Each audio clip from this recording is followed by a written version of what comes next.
السلام علیکم ورحمۃ اللہ وبرکاتہ۔ محترم بھائیوں، اردو زبان کی پہلی کتاب میں ہمارا آج کا سبق ہے، سبق نمبر 19۔ اردو زبان کی پہلی کتاب یہ ہے خان صاحب مولوی اسماعیل میرٹھی کی۔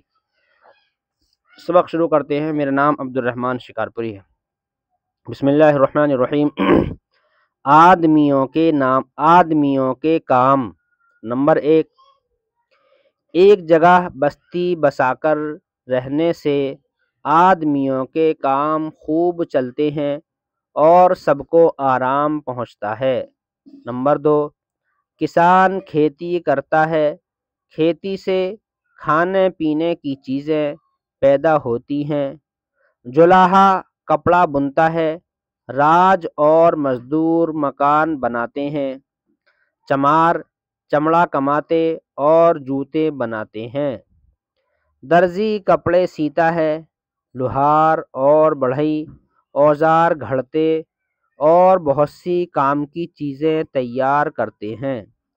کمہار برتن بناتا ہے، بنیا سودا بیچتا ہے۔ چوکیدار بستی کی حفاظت کرتا ہے۔ حاکم رعیت کے جھگڑے قضیے چکاتا ہے اور بدمعاشوں کو سزا دیتا ہے۔ نمبر 3، حاکم سر پر نہ ہو تو بستی میں امن چین نہ ہو، اور جب امن چین نہ ہو تو ہمارے سب کام خراب ہو جائیں۔ والسلام علیکم ورحمۃ اللہ وبرکاتہ۔